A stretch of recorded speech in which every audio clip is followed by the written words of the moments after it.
नमः ॐ विष्णुपादाय कृष्णप्रेष्ठाय भूतले श्रीमदे भक्तिवेदान्त स्वामिन् इति नामिने। नमस्ते सारस्वते देवे गौरवाणी प्रचारिणे निर्विशेषशून्यवादी पाश्चात्यदेशतारिणे।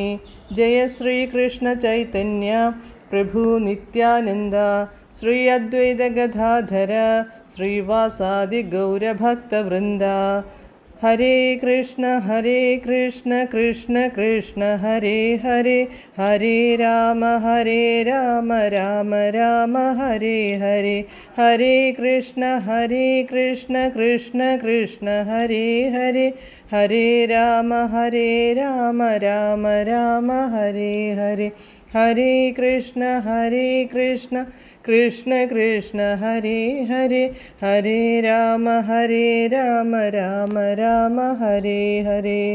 പരമദിവ്യോത്തമ പുരുഷനായ ശ്രീകൃഷ്ണ ഭഗവാന്റെ കഥകളാണ് ശ്രീകൃഷ്ണ എന്ന പുസ്തകത്തിലൂടെ പറയുന്നത്. ഓം നമോ ഭഗവതേ വാസുദേവായ, ഓം നമോ ഭഗവതേ വാസുദേവായ, ഓം നമോ ഭഗവതേ വാസുദേവായ. നാരായണം നമസ്കൃത്യ നരം ചൈവ നരോത്തമം ദേവീം സരസ്വതീം വ്യാസം തതോ ജയമുദീരയേത്. നഷ്ടപ്രായേഷു ഭദ്രേഷു നിത്യം ഭാഗവത സേവയാ ഭഗവത്യുത്തമശ്ലോകേ ഭക്തിർഭവതി നഷ്ടികി. അധ്യായം 86 വേദമൂർത്തികളുടെ പ്രാർത്ഥന. Page number 896. ഭക്തൻ ശിഷ്യനു നൽകുന്ന നിർദ്ദേശങ്ങൾ അതിസരളമാണ്. നിർമ്മല ഭക്തന്റെ കാലടികൾ പിന്തുടരുന്നവന് ഒരു പ്രയാസവും അനുഭവപ്പെടുന്നില്ല. ബ്രഹ്മാവ്, ശിവൻ, കുമാരന്മാർ, മനു, കപിലൻ, പ്രഹ്ലാദൻ, ജനക രാജാവ്, യമരാജൻ, ശുകദേവ ഗോസ്വാമി തുടങ്ങി ഭഗവാന്റെ അംഗീകൃത ശിഷ്യ പരമ്പരയെ പിന്തുടരുന്നവന് തൻ്റെ മുമ്പിൽ മോചനത്തിൻ്റെ കവാടം തുറന്നിരിക്കുന്നതായി വളരെ വേഗം ബോധ്യപ്പെടും. നേരെ മറിച്ച് ജ്ഞാനം, യോഗം, കർമ്മം തുടങ്ങി ആത്മസാക്ഷാത്കാരത്തിനുള്ള അനിശ്ചിതമായ പ്രക്രിയയിൽ ഏർപ്പെട്ടിരിക്കുന്ന ഭക്തന്മാർ പങ്കിലരായി തന്നെ തുടരുകയാണ് ചെയ്യുന്നത്.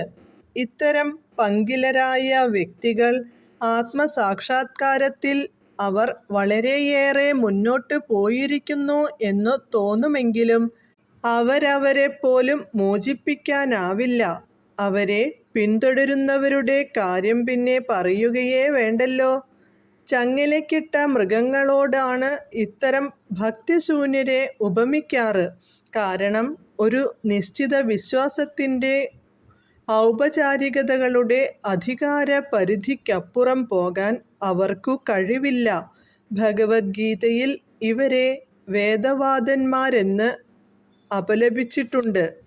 ഭൗതിക പ്രകൃതിയുടെ ത്രിഗുണങ്ങളായ സത്വം, രജസ്, തമസ് എന്നിവയാണ് വേദങ്ങൾ കൈകാര്യം ചെയ്യുന്നതെന്ന് അവർക്കറിഞ്ഞുകൂടാ.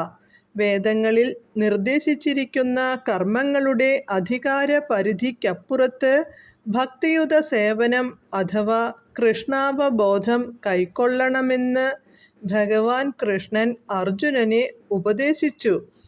നിസ്ത്രൈഗുണ്യോ ഭവാർജുന, പ്രിയപ്പെട്ട അർജുന, വേദാനുഷ്ഠാനങ്ങൾക്കതീതനായി തീരാൻ ശ്രമിക്കൂ എന്നാണ് ഭഗവത്ഗീതയിൽ പറഞ്ഞിരിക്കുന്നത്.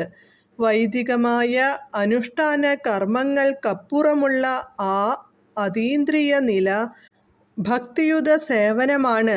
കലർപ്പില്ലാതെ തൻ്റെ ഭക്തിയുത സേവനത്തിൽ ഏർപ്പെട്ടിരിക്കുന്നവർ ബ്രഹ്മത്തിൽ സ്ഥിതി ചെയ്യുന്നവരാണെന്നു ഭഗവത്ഗീതയിൽ ഭഗവാൻ വ്യക്തമായി പറയുന്നുണ്ട്.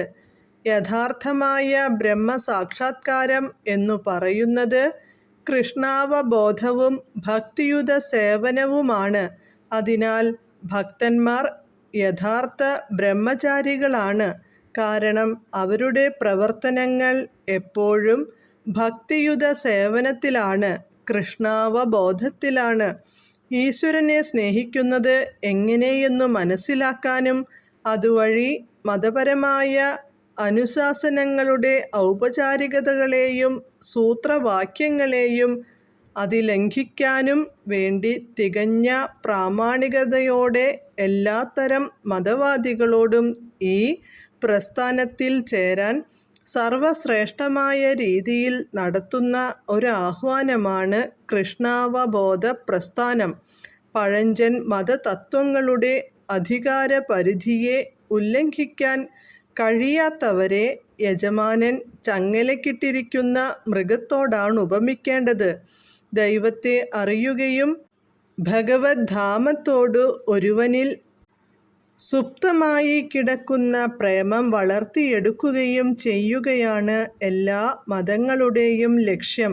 മതപരമായ സൂത്രവാക്യങ്ങളിലും ഔപചാരികതകളിലും ഒട്ടിനിന്ന് ഭഗവത് പ്രേമത്തിൻ്റെ ഉന്നത വിധാനത്തിലേക്കുയർത്തപ്പെടാതിരിക്കുന്നവനെ ചങ്ങലക്കിട്ട മൃഗത്തെപ്പോലെ കണക്കാക്കപ്പെടും.